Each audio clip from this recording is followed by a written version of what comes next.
నమస్తే. సెప్టెంబర్ నెలలో రాశి ఫలాలు ద్వాదశ రాశి వాళ్ళకి కూడా ఏ రకంగా ఉండబోతోందనేది తెలుసుకుందాము మరి.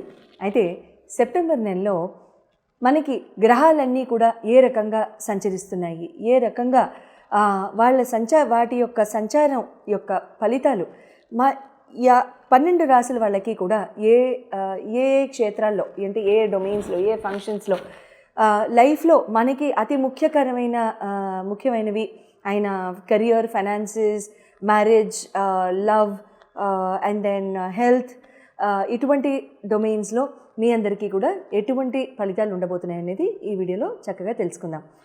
మొట్టమొదట ఈ నెలలో జరిగే గోచార రీత్యా ట్రాన్సిషన్స్ కనుక చూసుకున్నట్లయితే కుజ భగవానుడు సెప్టెంబర్ 13వ తారీఖు ఆయన కన్య నుంచి తులకి వెళ్ళడం జరుగుతోంది.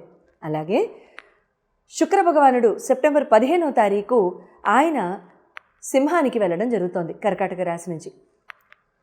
30వ తారీఖు ఆగస్టు 30న బుధ భగవానుడు ఆయన సింహరాశిలోకి అంటే కేతుతో పాటు సింహరాశిలోకి వెళ్ళడం జరుగుతోంది. అంటే బుధ శుక్రుల యొక్క కలయిక సింహంలో జరగబోతోంది. ఇది మాట్లాడుకుంటూ ఉండగానే రవి భగవానుడు కూడా సింహరాశిలోనే ప్రస్తుతానికి సంచరించడం కూడా జరుగుతోంది. సెప్టెంబర్ 15, 16, 17 ఆ ప్రాంతాల్లో ఆయన కూడా ముందుకు వెళ్ళిపోతారు, కన్యలోకి వెళ్ళిపోతారు. అయితే ముఖ్యమైన గోచారాలు ఇవి. చంద్రభగవానుడు అంటారా ప్రతి 2.5 రోజులకి ఆయన రాశి మారుతూనే ఉంటారు కాబట్టి ఇబ్బంది లేదు. తర్వాత బుధ, రవి, శుక్రుల, కుజ యొక్క కలయికలు మాత్రం మార్పులు చేర్పులు మాత్రం ఉన్నాయి. గురు భగవానుడు శని, రాహుకేతువుల యొక్క మార్పులు అయితే ఇప్పుడు ప్రస్తుతానికైతే ఏమీ లేవు. మనం చెప్పుకున్న విధంగానే వాళ్ళు ఆ గ్రహాల్లో ఆ గృహాల్లోనే ఇంకా ఉండడం జరుగుతుంది. నమస్తే. ధనురాశి వారికి సెప్టెంబర్ నెలలో గోచార రీత్యా గ్రహాల ప్రభావం ఏ రకంగా ఉండబోతుందో తెలుసుకుందాము మరి. అయితే ధనురాశి వారికి మీ రాశి యొక్క లార్డ్ వచ్చి గురు భగవానుడు. గురు భగవానుడు మీకు సప్తమ స్థానాన్ని చూస్తున్నారు, మిథున రాశిలో ఉన్నారు. అయితే మీకు ఇక్కడ హెల్త్ అండ్ ఇమ్యూనిటీ పరంగా, మీకు ఇండివిజువల్ పర్సనాలిటీ పరంగా ఏ రకంగా ఉండబోతోంది అనేది కనుక చూసుకున్నట్లయితే మీకు ఓవరాల్గా మీకు చాలా స్టేబుల్గా, కాన్ఫిడెంట్గా మీరు ఏదన్నా సరే సాధిస్తారు అనే ఆ భావన, నేను సాధించగలను, నేను చేయగలను, నా మంచితనంతో నేను నెగ్గుకొస్తాను, లేకపోతే నా వ్యవహారంతో, నా నడవడికతో నేను ముందుకెళ్తాను అనే భావన మీకు ఎక్కువ ఇవ్వలేదు. ముఖ్యంగా ఆగస్టు 13 తర్వాత అవ్వలేదు. ఇది కమెంట్స్లో తెలియజేయండి, ఆనందపడతాను. అయితే ఎందుకంటే మీకు ఒక రకంగా కాస్త ఊరట వచ్చి ఉంటుంది. ఎందుకంటే గురు భగవానుడు రావు నక్షత్రంలో ఉన్నప్పుడు మీకు మైండ్ అంతా ఒక రకంగా బాగా ఎక్కి తొక్కేసినట్టు ఎవరో తలకాయి అట్లా ఉండొచ్చు. కానీ ఇప్పుడు అలా అవ్వదు.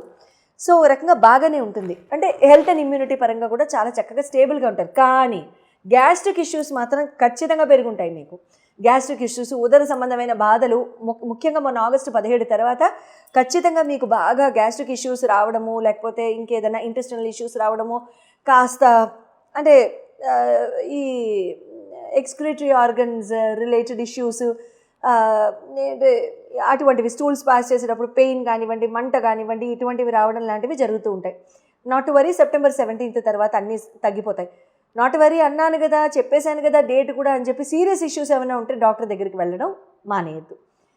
ఇదంతా జనరల్గా ఇప్పటికిప్పుడు వచ్చినవి. ఎంతో కాలంగా ఉండి ఏదైనా ట్రీట్మెంట్ తీసుకుంటున్నాం, అయినా మేము డాక్టర్ దగ్గరికి వెళ్ళడం సెప్టెంబర్ 15 తగ్గుతుంది అనింది అంటే ఖచ్చితంగా తగ్గుతుంది. బట్ ఇంకేదన్నా సీరియస్ ఇష్యూ ఉంటే మాత్రం ఒక్కసారి ఆ వైద్యుల్ని కూడా ఒకసారి వాళ్ళ ఒపీనియన్ కూడా తీసుకుని, వాళ్ళు ఇచ్చే కేర్ని, వాళ్ళు చూపించే ఎఫెక్షన్ని, వాళ్ళు చక్కగా మర్యాదపూర్వకంగా మనకిచ్చే అడ్మినిస్టర్ చేసే ఆ మెడిసిన్ని కూడా మనం మర్యాదించడం చాలా చాలా మంచిది. ఎడ్యుకేషన్ లవ్ పరంగా కనుక చూసుకున్నట్లయితే మీకు పంచమాధిపతి మీకు కుజుడు. కుజుడు మీకు తొలగొచ్చేస్తున్నారు. ఇంకే లాభం, సంతోషం, ఇంకేమి ధనురాశి వాళ్ళని పట్టుకోగలనా నేను. అయితే మీకు ఇక్కడ ఏమవుతుందంటే మీకు పంచమాధిపతి ఆయనే కాబట్టి ప్రేమపూర్వకంగా మీకు అంటే ఇంకా బీభత్సం ఇస్ ద రైట్ వర్డ్, విపరీతం బీభత్సమైన చక్కటి సపోర్టు ఉండడము. ఇది మంచి వర్డ్ అండి, నేను వాడింది చాలా కరెక్ట్ వర్డ్ మీ కేసులో. ఎందుకంటే కుజభగవానుడు ఇన్నాళ్ళు కేతుతో కలిసి ఉండడం, తర్వాత కన్యలోకి రావడం, మీకు ఎక్కడా కూడా ఊరట అనేది లేదు. ఏదో ఇంకా నడుస్తుందంటే నడుస్తుంది, ప్రతిరోజు క్యాలెండర్ మారుతుంది. ఇప్పుడు క్యాలెండర్ మారడం కాదు, క్యాలెండర్ మిమ్మల్ని పట్టుకోవాలి, అట్లా ఉంటుందన్నమాట. మీరు మారుతారు, క్యాలెండర్ పట్టుకుంటుంది. బాగుంది కదా వినడానికి. అయితే ఇక్కడ ఏమవుతుందంటే మీకు ప్రేమపూర్వకంగా కానివ్వండి, మీకు భర్త రూపంలో కానివ్వండి, ఫ్రెండ్స్ రూపంలో కానివ్వండి, సోషల్ సర్కిల్ రూపంలో కానివ్వండి, చాలా చక్కగా మంచి అవగాహన ఉండడం, రెస్పెక్ట్ ఉండడము, లేకపోతే లేకపోతే ఇంకేదన్నా అంటే మంచి సపోర్ట్ రావడము, ఫ్రెండ్స్ సర్కిల్, సోషల్ సర్కిల్ ఇవన్నీ పెరగడం లాంటివి మంచి జరుగుతూ ఉంటుందన్నమాట. ప్రేమపూర్వకంగా కూడా చాలా మంచి ఇంప్రూవ్మెంట్స్ వస్తాయి, స్థిరత్వం ఉంటుంది, స్టెబిలిటీ ఉంటుంది, క్లారిటీ వచ్చేస్తుంది, మంచి క్లారిటీ వస్తుంది, మీకు కావాల్సింది వస్తుంది. ఎడ్యుకేషన్ పరంగా కనుక చూసుకున్నట్లయితే ఇక్కడ చాలా చక్కగా యాక్షన్ ఓరియంటెడ్గా ముందుకెళ్ళడం, చాలా క్రియేటివ్గా ఏదన్నా చేయడానికి ప్రయత్నించడం, ట్రై చేయడం లాంటివి కూడా జరుగుతూ ఉంటాయి.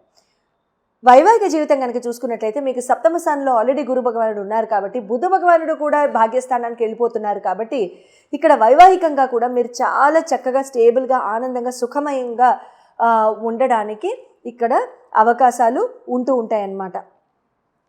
అయితే ఇక్కడ మీకు ఒక మంచి అంటే ఇన్నాళ్ళు ఉన్న కన్ఫ్యూజన్, అంటే 2.5 months నుంచి మీకు అసలు చాలా గజిబిజిగా ఉంది కదా, మీరు మాట్లాడాలనుకుంది మాట్లాడలేకపోవడం, ఎవరితో అయినా సరే ఇష్టపడిన వాళ్ళతో మీ అంటే ఇష్టపడిన వాళ్ళు అంటే వివాహం అవ్వని వాళ్ళకి, వివాహం అయిపోయిన వాళ్ళకి మీ ఆడవాళ్ళైతే భర్తతో, మగవాళ్ళైతే భార్యతో చెప్పుకోలేకపోవడం, ఆ కమ్యూనికేషన్ లేకపోవడం, ఆ గ్యాప్ ఉండడం, కాస్త అంటే చాలా స్లోగా ఉండడము, వైరాగ్యం రావడం ఇలాంటివి జరుగుంటాయి. కానీ ఇప్పుడు చాలా స్పీడ్గా ముందుకెళ్ళిపోతుంది. శుభం భూయాత్, enjoy your face. Career and business పరంగా చూసుకున్నట్లయితే నవమ దశమాధిపతులు మీకు రవి తర్వాత బుధుడు అవుతారు. వాళ్ళిద్దరూ కూడా మంచి స్థానాల్లోనే ఉన్నారు కాబట్టి చెప్పా కదా, ధనుర్వాళ్ళని పట్టుకోలేం. సరే ఎగరండి, ఇబ్బంది లేదు, ఎగిరిపోండి. చాలా చక్కగా ఆనందంగా సుఖమయంగా ఉంది కాబట్టి మీ గోచారం కూడా. ఆపర్చునిటీస్ ఏమైనా వస్తే please take them. Job opportunities తీసుకోవచ్చా ఆనందంగా. కానీ మీ జన్మజాతకాల్లో కూడా మీరు చూపించుకున్నా పర్లేదు, చూపించుకోకపోయినా పర్లేదు, టైం ఎలాగో బాగానే ఉందండి. ధనుర్ వాళ్ళకి ఇబ్బంది ఏం లేదు. గో హెడ్ అండ్ మీకు ఆపర్చునిటీస్ వచ్చి మీకు ఏమన్నా ఆఫర్ లెటర్స్ వచ్చాయి, రిలీజ్ అయిపోయి మేము తీసేసుకుంటా ఉంటే ఆనందంగా తీసుకోండి, ఇబ్బంది లేదు. ఎలాగో శని కూడా ఇంకొక నెలన్నరలో మారిపోతారు, ఇబ్బంది అంటూ ఏం లేదు. మహా అయితే నెల ముందు నుంచి ఎట్లాగో ఆయన రిజల్ట్ ఇచ్చేస్తారు కాబట్టి ఇబ్బంది లేదు. ఓకే, శుభం భూయాత్. అండ్ పైపెచ్చు మీకు కావాలంటే ఎటువంటి డౌట్స్ ఏమైనా ఉండి మీ జన్మతః మీ తెలుసుకోవాలనుకుంటే మీ గోచార రీత్యా మీరు స్క్రీన్ మీద డిస్ప్లే చేయబడ్డ నెంబర్స్కి కాల్ చేసి ఎంతో చక్కగా మీరు అపాయింట్మెంట్ తీసుకుని మీరు మీ డౌట్స్ని క్లారిఫై చేసుకోవచ్చు. శుభం భూయాత్, గుడ్ లక్. ఫైనాన్షియల్గా చాలా సంవత్సరాల నుంచి ఇరుక్కుపోయామండి. ఫైనాన్షియల్గా చాలా సంవత్సరాల నుంచి ఇవ్వాల్సిన వాళ్ళు ఇవ్వడం లేదు, డబ్బు చేతికి రావాల్సినది కూడా రావటం లేదు. యాన్సెస్ట్రల్ ప్రాపర్టీస్లో, భూమి ప్రాపర్టీస్లో కానీ, భూమికి సంబంధించిన ఇతరోత్తర ప్రాపర్టీస్లో కానీ తగాదాలు, కుటుంబ సభ్యులతో తగాదాలు, లేకపోతే మాకు రావాల్సింది లేదు. ఒకప్పుడు బాగా బతికాం కానీ తర్వాత ఇంకేదో రకంగా పరిస్థితులు కాస్త మారాయి, కొంచెం నెగిటివ్గా వద్దు, కాస్త మారాయి ఏదో కొంచెం. అలాంటివి అప్పుడు ఇంకా చాలా చక్కగా మీరు బాగా ఫైనాన్షియల్గా ఎదగాలి అనుకున్నప్పుడు మీరు ఏం చేయొచ్చు అని అంటే, ధనియాలు ఉంటాయి కదండి, ధనియాల్ని చక్కగా మీరు ఏదైనా కాస్త తడి మట్టిలో మీరు నాటేసేసేయండి. కొద్ది రోజుల్లోనే మొలకలు వచ్చేస్తాయి. ఆ మొలకల్ని కాస్త పెంచండి, ఆ ఎదగడం చూడండి. ఎన్ని రోజులు చూస్తారు? ఒక వారం రోజులు, ఒక 40 రోజులు అట్లా చూస్తూ ఉండండి. 15 రోజుల నుంచి 30 రోజుల వరకు అయితే తేడా కనపడుతుంది. ఆ 15 రోజుల నుంచి 30 రోజుల వరకు తేడా కనిపించిన తర్వాత ఎట్టి పరిస్థితుల్లో ఆ ధనియాల యొక్క మొక్కల యొక్క ఆ పాట్స్ ఉంటాయి కదా, ఆ పాట్స్ని తీసుకెళ్ళిపోయి ఆ మొక్కలతో పాటుగా మీరు ఏదైనా ప్రవహించే నీటిలో వేసేసేయండి.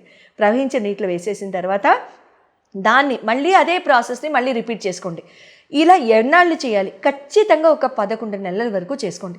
ఇలా 11 నెలల వరకు చేసుకుంటే మీకు రావాల్సిన డబ్బు అందడం దగ్గర నుండి మీకు ఉన్న భూమి తగాదాలు కానివ్వండి, యాన్సెస్ట్రల్ ప్రాపర్టీస్ యొక్క తగాదాలు కానివ్వండి, అన్నదమ్ముల మధ్యలో తగాదాలు కానివ్వండి, ఆస్తిపాస్తుల కోసం ఈ పెద్దవాళ్ళు కొట్టుకోవడం కానివ్వండి, ఏదైనా సరే అవన్నీ కూడా ఖచ్చితంగా తీరిపోయి మీకు రావాల్సిన డబ్బు అంతా వస్తుంది. తర్వాత మళ్ళీ చేసుకుంటూ ఉండొచ్చా? చేసుకోవచ్చు, కానీ ఊరికినే మన మొక్కల్ని వేస్ట్ చేయాల్సిన అవసరం లేదు.